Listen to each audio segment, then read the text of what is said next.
Du psaume 21. Mon Dieu,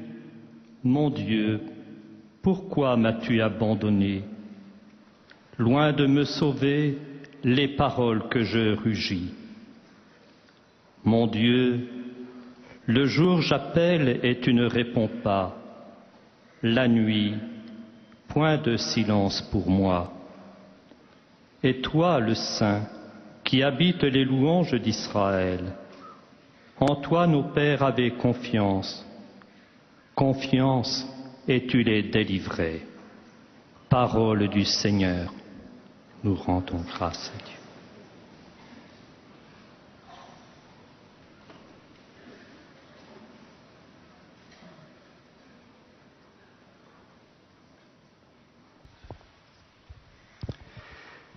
Cari fratelli e sorelle, nella catechesi di oggi vorrei affrontare. Chers frères et sœurs, dans la catéchèse d'aujourd'hui, je voudrais affronter un psaume aux sources, aux implications christologiques qui reviennent souvent dans le récit de la Passion de Jésus avec sa double dimension d'humiliation et de gloire, de mort et de vie. Il s'agit du psaume 22, que d'après la tradition gréco-latine est une prière sincère, touchante, d'une densité humaine, d'une richesse théologique, qui en font l'un des psaumes les plus priés et étudiés de tout le psautier. Il s'agit d'une longue composition poétique.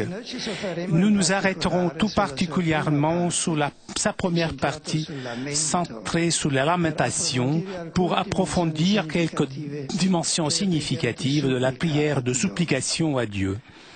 Ce psaume présente la figure d'un innocent persécuté et entouré par ses ennemis qui en veulent sa mort. Il fait recours à Dieu dans une lamentation douloureuse qui, dans la certitude de la foi, s'ouvre mystérieusement à la mort.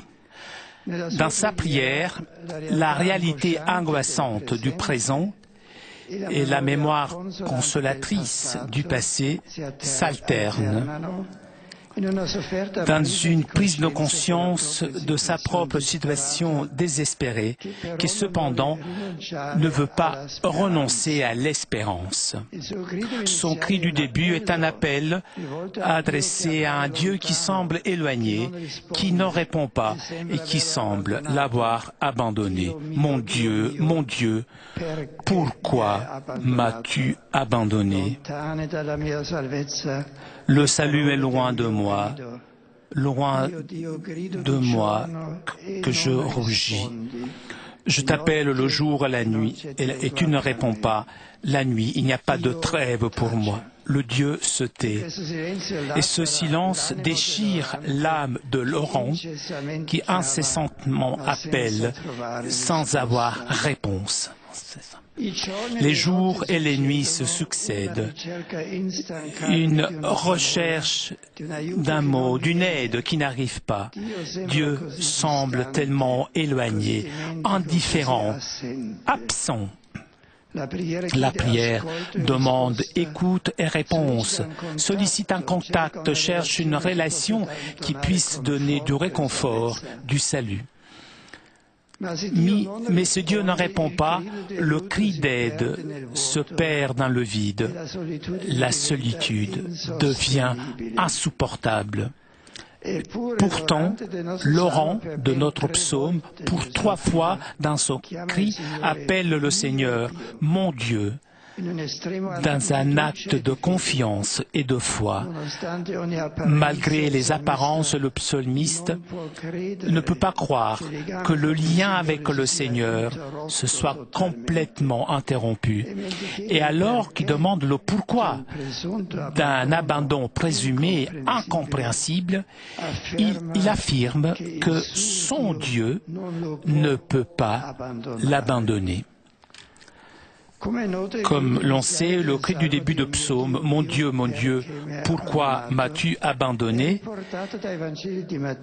est relaté dans les évangiles de Matthieu et de Marc comme d'un cri lancé de Jésus mourant sous la croix. Ce psaume exprime toute la désolation du Messie, le Fils de Dieu, qui est en train d'affronter le drame de la mort, une réalité totalement opposée au Seigneur de la vie. Abandonné de presque tous les siens, trahi, renié de ses disciples, entouré par ceux qui l'insultent. Jésus est sous le poids écrasant d'une mission qui doit passer par l'humiliation et l'anéantissement. Donc il crie au Seigneur et sa souffrance prend les mots souffertes du psaume. Mais il ne s'agit pas d'un cri désespéré, comme n'était pas le cri du psalmiste, que dans supplication parcourt un chemin tourmenté, arrivant cependant à la fin dans une perspective de louange, de confiance en la victoire divine.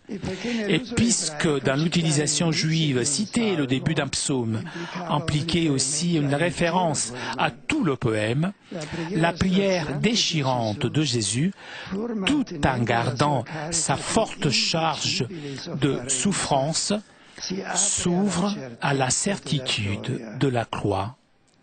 Il ne fallait pas que le Christ souffrait tout cela pour rentrer dans sa gloire, dira le ressuscité aux disciples d'Emmaüs.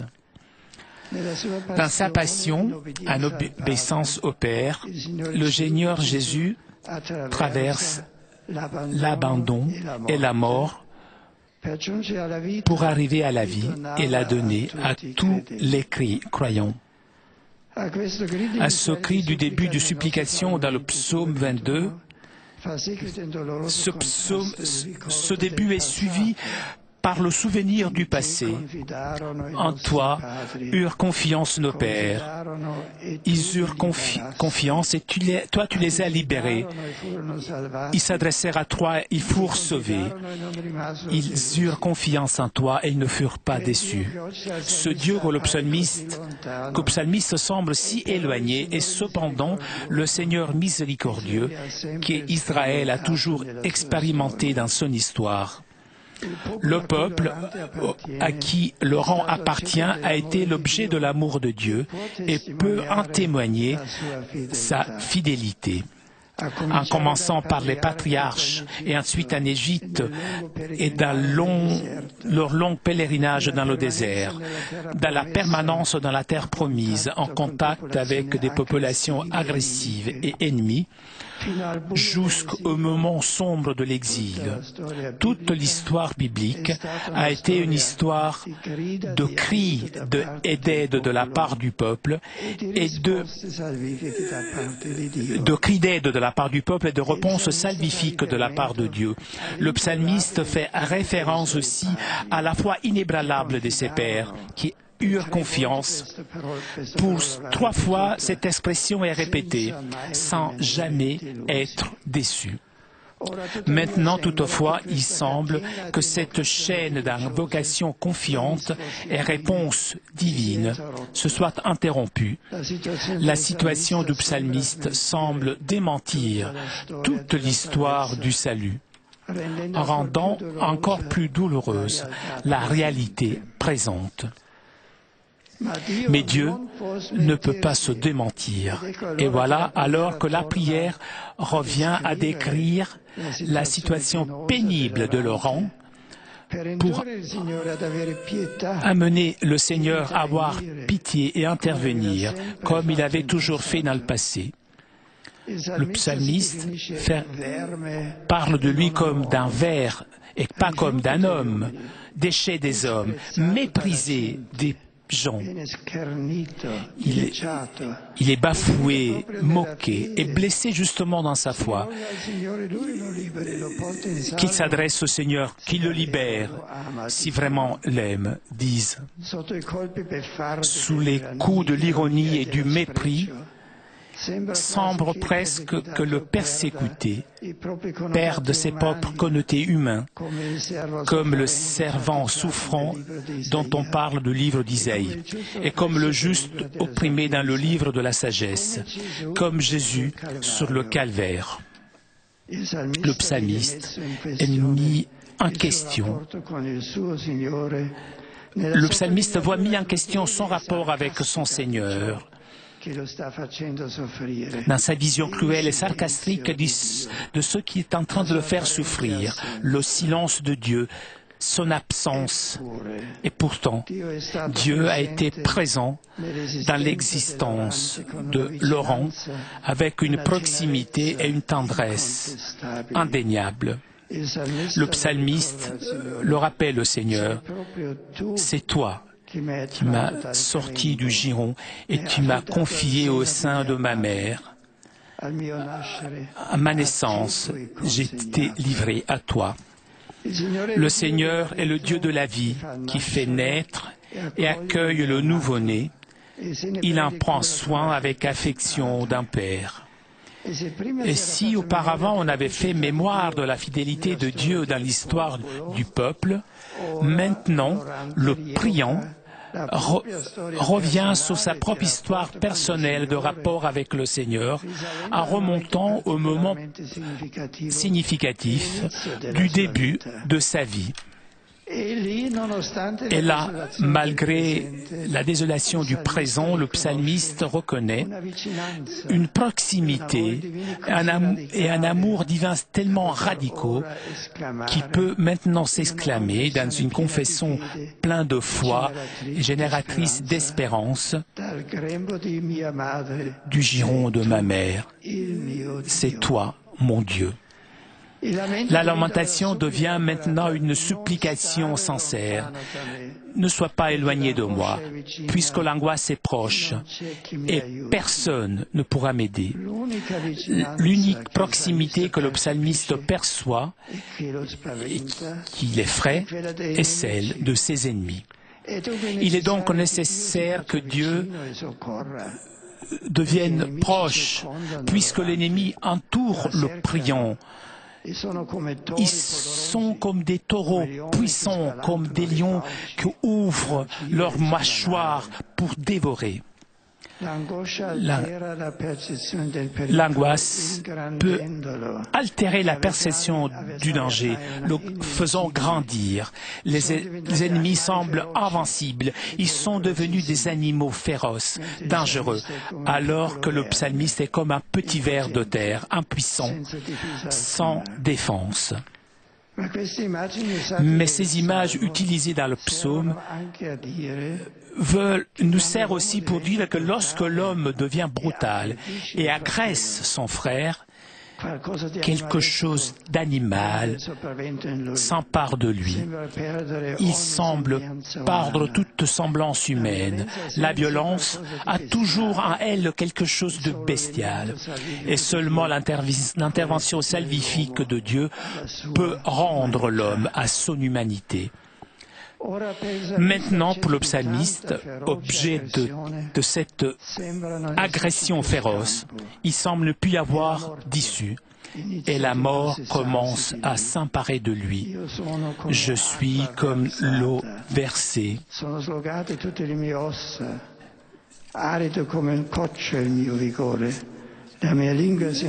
Ma langue est collée. Mes vêtements sont collés à mes os, avec des images dramatiques que nous retrouvons dans les récits de la passion du Christ. L'on décrit le corps du condamné, la chaleur insupportable qui tourmente le mourant et qui trouve l'écho dans la demande de Jésus « J'ai soif ». Pour arriver au geste définitif de ces assassins et avec comme les soldats sous la croix se partagent les vêtements de la victime, considérée déjà morte. Voilà alors de nouveau la demande d'aide. Mais toi, Seigneur, ne sois pas éloigné, donne-moi de la force, viens à mon secours, sauve-moi. Il s'agit d'un cri qui ouvre les cieux, puisqu'on proclame une foi, une certitude qui va au-delà du doute, du noir et de toute désolation. Et la lamentation se transforme, laisse la place à la louange, dans l'accueil du salut. Tu m'as répondu. J'annoncerai ton nom à mes frères, je te louerai au milieu de l'assemblée. Donc le psaume s'ouvre au rendement de grâce, au grand hymne de la fin, qui implique tout le peuple, les fidèles du Seigneur, l'assemblée liturgique, les générations futures. Le Seigneur est venu au secours, a sauvé le pauvre et lui a montré son visage de miséricorde. La mort et la vie se sont croisées dans un mystère inséparable et la vie a triomphé. Le Dieu du salut s'est montré Seigneur incontrasté. Que toutes les frontières de la terre célébreront, devant lequel toutes les familles des nations s'agenouilleront. C'est la victoire de la foi qui peut transformer la mort en don de la vie, l'abîme de la douleur en source d'espérance. Frères et sœurs, très chers, ce psaume nous a conduits sur le Golgotha au pied de la croix de Jésus pour vivre de nouveau sa passion et partager sa joie féconde de la résurrection. Laissons-nous donc envahir par la lumière du mystère pascal, même lorsqu'il semble que Dieu est absent ou silencieux, et comme les disciples de Maüs, apprenons à discerner la réalité au-delà des apparences, reconnaissant le chemin d'exaltation justement dans l'humiliation et la manifestation pleine de la vie dans la mort, dans la croix. Donc, en mettant toute notre confiance et notre espérance en Dieu le Père, en toutes les angoisses, nous pourrons le prier nous aussi avec foi, et notre cri d'aide se transformera en chant de louange. Merci.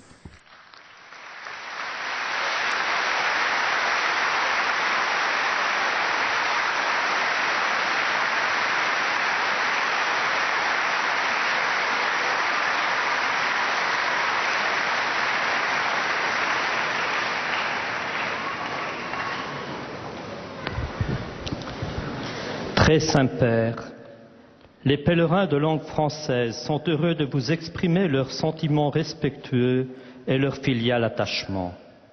Ils vous assurent de leur prière pour votre personne et pour votre ministère de successeur de Pierre. Parmi les groupes venus aujourd'hui, avec les pèlerins individuels ou les familles, sont présents notamment de France, un groupe de pèlerins de Dijon,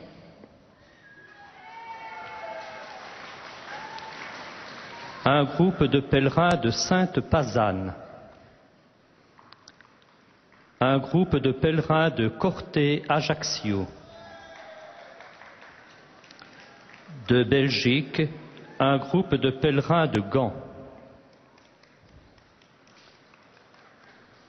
À la fin de cette audience, nous chanterons le Notre Père en latin que vous pouvez trouver au verso de votre billet d'audience. Puis le Saint-Père donnera la bénédiction apostolique. Il l'accorde aussi à toutes les personnes qui vous sont chères, spécialement aux enfants, aux malades et aux personnes qui sont dans l'épreuve. Il bénira également les chapelets et les autres objets de dévotion que vous avez apportés à cette intention.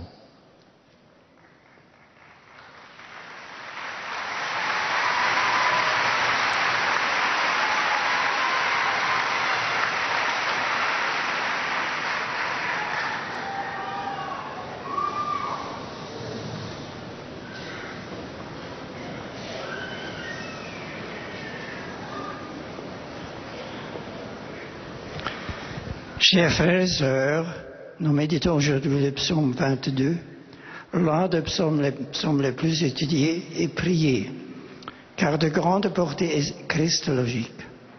Ces versets sont mis sur les lèvres de Jésus au cours de la Passion.